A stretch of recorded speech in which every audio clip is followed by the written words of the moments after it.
trees of green, red roses too.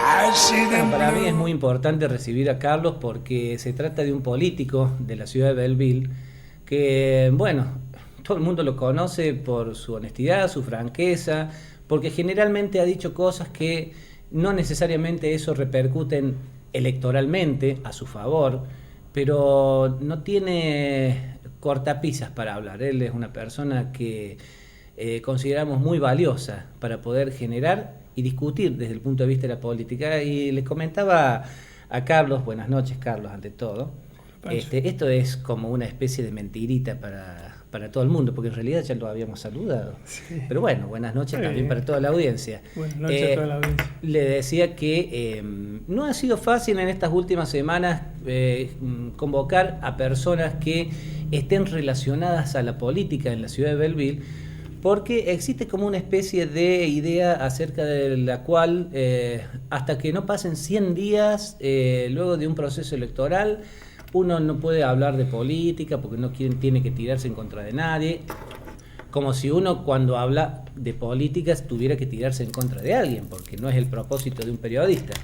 Pero sí llama mucho la atención, e inclusive en el nivel nacional, ¿no?, que ha habido algunas situaciones, como por ejemplo las que describía en el primer bloque, que realmente son preocupantes. No se han escuchado demasiadas voces, o si ha habido voces de protesta por estas situaciones que realmente avergüenzan a la condición humana, porque golpear a otra persona está mal, así sea de parte del Estado.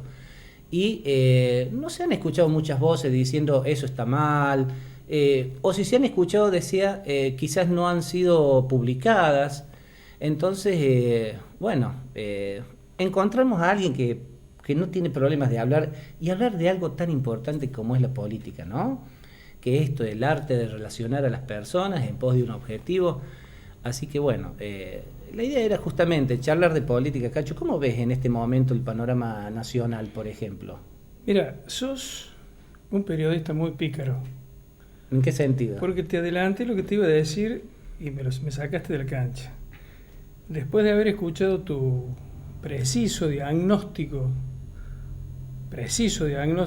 con el que nosotros coincidíamos, que iba a ocurrir antes de las elecciones, iba a empezar mi participación preguntándote si eras panelista de 6, 7 y 8. ¿En qué te transformaron, Pancho? No, pero de ninguna manera. Nosotros, por ejemplo, cuando acá en el programa invitamos a todas las personas, yo creo, y lo voy a decir con la total autoridad, además de la amistad que me une a muchas de esas personas, como por ejemplo el doctor Carlos Briner.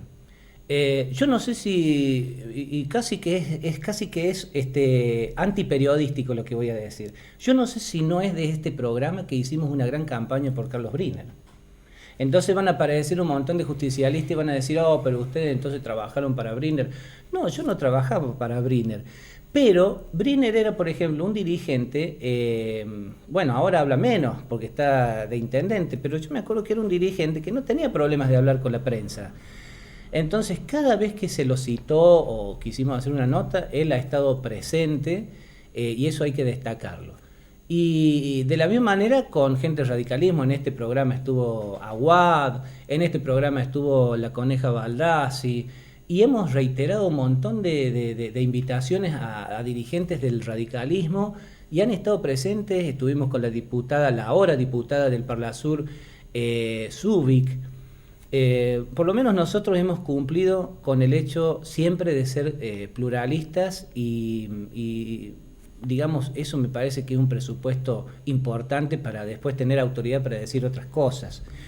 Uno lo que dice es, en este momento, es grave la violencia. Sí, yo lo que te decía, Pancho, obviamente es te gaste una broma. Sí, la interpreto como tal. Porque y si hubiera pasado con Scioli, si hubiera pasado estos desmanes con Scioli, también estaríamos criticándolo. Pero obviamente. Lo que pasa es que, queda todo en el terreno de lo imaginativo. Hoy tenemos lo concreto, según los psicólogos, el sistema gestáltico. Esto es lo que pasa, esta es la realidad. Y como dijo el general Perón, la única verdad es la realidad. Así que la realidad. Fíjate qué retroceso social que ha vivido la Argentina y está viviendo, que allá por los inicios de la democracia, aquel primer gran paro que se le hizo a la dictadura, el 30 de marzo de 1982, días antes de la invasión a las Islas Malvinas, con Saúl Baldini al frente, la gente salió a pedir por pan, paz y trabajo. ¿Han pasado cuántos años? Y hoy la gente, de hace 7 meses atrás, copar las calles porque no podían ir a Punta del Este, porque no podían comprar dólares, porque por el impuesto a las ganancias, etcétera, etcétera, etcétera, donde ya lo salarial estaba fuera de discusión, las paritarias estaban fuera de discusión, la desocupación estaba fuera de discusión, volvemos a discutir por pan, paz y trabajo. Hablar de paz es una cosa, pero cuidado, que también aquí en la Argentina se pretendió la paz y se logró la Pax. Y a pesar de lo pérfido, con 30.000 desaparecidos. Esa es la paz de los cementerios. La paz de los cementerios. Entonces, esto que pretende esta piba Bullrich, fue la piba del 13% de descuento a los jubilados. La actual secretaria de Seguridad. Ir y meterle bala de goma a los pibes murgueros en la Villa 1, 11, 14, es como si fuéramos ahora allá a la Plaza de los Niños y salimos a la calle. Ya hace varios meses que estamos escuchando en Belil el ensayo para los cursos. Es una diversión del pueblo. Una murga es una manera de expresarse del pueblo, y que vengan a decir que hay que terminar con esto. Este payaso nazi, pichón de Martín Bormann y de Goebbels, Canaletti, salió a decir que pobres los gendarmes y que había que de alguna manera terminar con las murgas. Entonces, estas cosas no ayudan a la paz que todos pretendemos. Ahora, vos hablas de la paz con el diálogo, es cierto, pero con el diálogo previo a intentar consensuar políticas en lo que corresponde. ¿Cómo vamos a dialogar con un presidente que usa la Constitución como papel higiénico? Macri. Más claro no puedo ser. Y pretendió, por un decreto de necesidad y urgencia, entendiendo que la cabeza de uno de los 3 poderes del Estado eran empleados del Poder Ejecutivo, y quiso nombrar 2 miembros de la Corte Suprema, él de su puño y letra, a través de un decreto presidencial.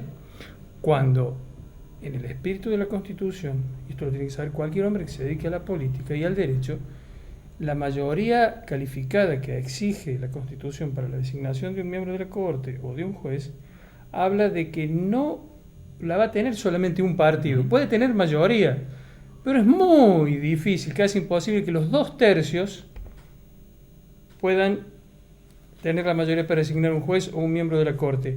Entonces, allí es donde entra el sistema representativo de gobierno, donde se cumple aquello de la Constitución, que el pueblo no delibera ni gobierna, sino que a través de sus representantes, y sus representantes designan los miembros de la Corte, cuando en definitiva yo tengo que responder que estaba apoyando lo que en su momento fue el proceso de democratización de la justicia, para que se pudiera elegir, como existe en países importantes del mundo, la conformación del Consejo de la Magistratura, que sea la expresión directa del pueblo y no la expresión indirecta a través de los representantes. Entonces, si viene un presidente y me nombra 2 jueces de la Corte y me quieren correr con el argumento de que uno fue juez de Néstor Kirchner, ¿qué me importa? Puede haber sido edecán del Papa también. Pero la Constitución tiene un mecanismo. Cuando el gobierno de la compañera Cristina envió el pliego del actual presidente del Tribunal Superior de Justicia de Córdoba, Domingo Juan Cecín, para integrar la Corte, esta misma gente se opuso y le dijo que no había tanto apuro. Y resulta que, entonces vos ya ves, no una urgencia política, ves mala fe. Y cuando vos ves mala fe, no te olvides que del otro lado está el 49% de los argentinos. Entonces, es muy difícil entrar a dialogar con un gobierno que se viene a llevar el mundo por delante, se viene a llevar el mundo puesto, que hace payasadas, como fue la famosa fuga, hasta que uno de los Lanata dijo: esto lo organizó Lilita Carrió y el Pérez Corradi que se iba a presentar no hablaron más, ningún medio habló más, no se habló más del tema de la nata, no se habló más del tema de la fuga. Hoy dijeron que un ADN había dado que uno de los Lanata había participado en el tiroteo ahí en Ranchos, pero ese tema no se habló nunca más. Cacho, ¿sabes cuál es el tema? Que, como bien decías, el gobierno Macri tiene del otro lado el 49% de los argentinos que votaron, en este caso por Scioli. El tema es que en realidad habría que analizar por qué el 51% de la sociedad argentina votó a Macri, porque efectivamente debe haber pasado algunas cuestiones con el kirchnerismo que no fueron resueltas y que después desembocaron en una derrota electoral. Yo creo, Pancho, en esto, vos me conoces bien, creo que para hacer crítica primero hay que hacer la autocrítica. Y acá hubo dos enfrentamientos. Hay gente que habla de combate, de batallas, perdimos 2 batallas, perdimos 2 combates. Nosotros perdimos 2 objetivos en los 10 años de gobierno. El objetivo comunicacional y el otro objetivo que perdimos fue el baño de humildad que no nos dimos. Tenemos muchísimos ejemplos donde podemos hasta caer en la ciudad de Belleville de la soberbia que envolvió a muchos dirigentes kirchneristas, Belleville, la provincia de Córdoba y en la Nación, porque creíamos que esto ya estaba ganado, que esto ya estaba solucionado, que la elección iba a ser un mero trámite. Después de las pasos que le dan a Daniel Scioli 14, 15 puntos de diferencia en la general, ¿qué pasó entre esas pasos y la general? Que se achicó tanto.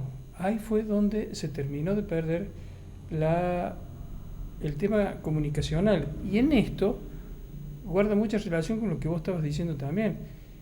Lo acallaron a 678, acallaron a Radio Nacional, acallaron La Voz de Víctor Hugo Morales, acallaron a TBR, acallaron a Duro de Domar. Hoy hay una sola radio que se escucha, que es crítica.